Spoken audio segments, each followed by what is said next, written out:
My overall impressions of the kit so far are positive.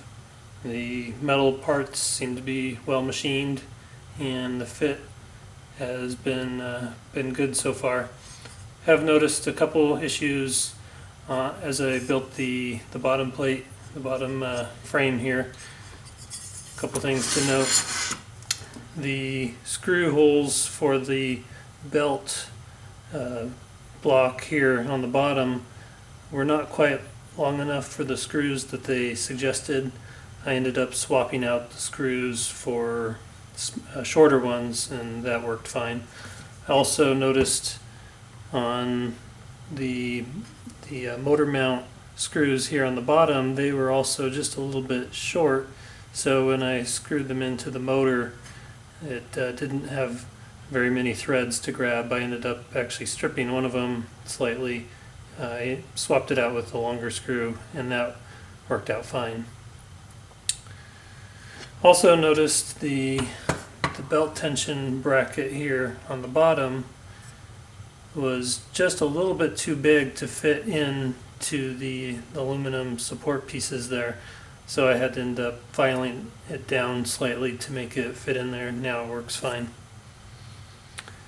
The instructions so far have been good as well.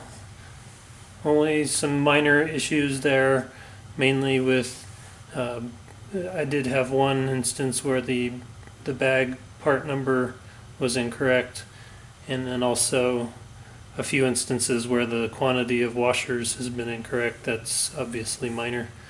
But otherwise the instructions along with the build videos have been good. And I have the printer almost completely assembled. All that remains is connecting up the electronics and getting it calibrated and running at that point. Another thing I noticed while building the X-axis, when trying to insert the smooth rods into the X-axis ends, it was a really tight fit. I had to do some sanding in the holes to get the rods to slide in smoothly.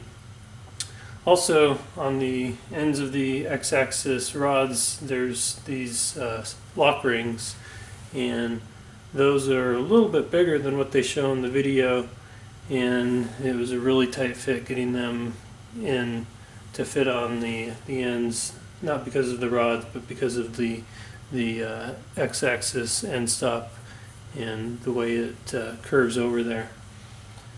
The other thing I've noticed with those rings being on the outside, as you tighten the belt, you actually can see the X-axis pull in on the rods, and it will leave a little bit of a gap on the sides of the rings, so it's actually pulling this whole unit in, and in a sense bending the rods here for the Z-axis. So I might look into seeing if I can put the rings on the inside here, maybe a second set of rings, or just move these to the inside, and that'll hold it. It should leave enough room for the X-axis to slide back and forth, but that's something that I'll have to look at. I have the belt tightened, I think, well enough at the current position without it bending or deflecting that too much, but we'll see once I get it up and running.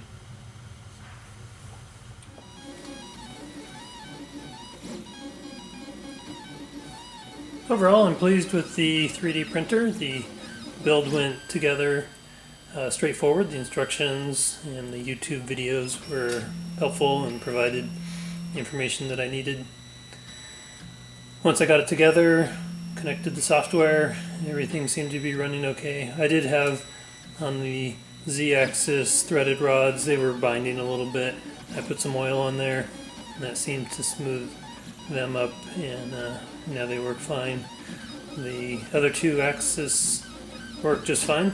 The belt tensioners with the wing nuts are nice and convenient.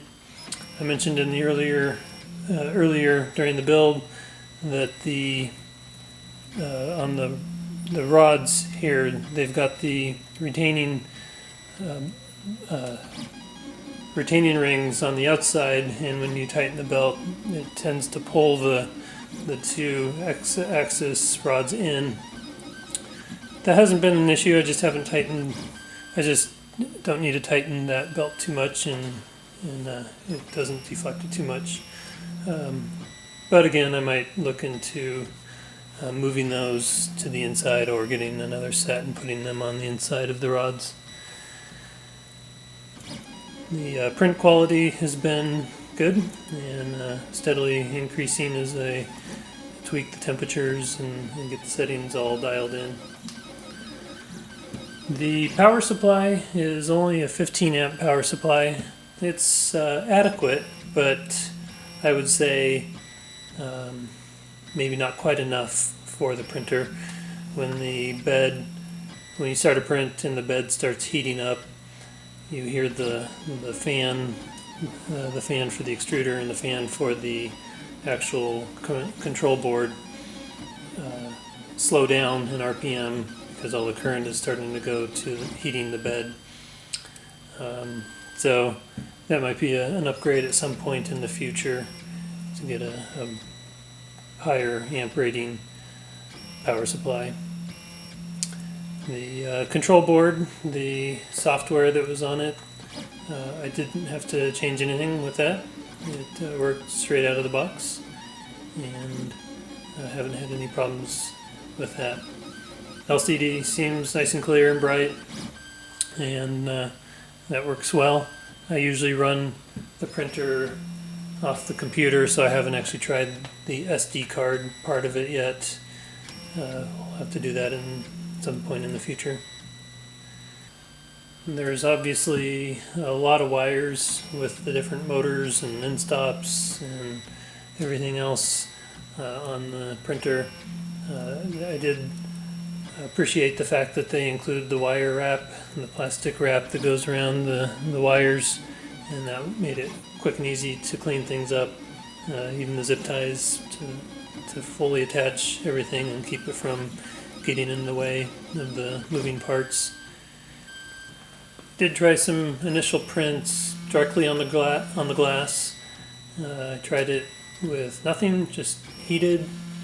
I tried it with using some glue stick, and then finally ended up trying the green painter's tape. It's the Frog Tape brand, and that once I started trying the tape, that really improved the quality and the holding of the object. So that's worked really well for me. If I end up doing any upgrades in the future, I'll post another video. But for now, the printer's working good, producing parts that work for me, and I'm happy with this purchase. Thanks for watching.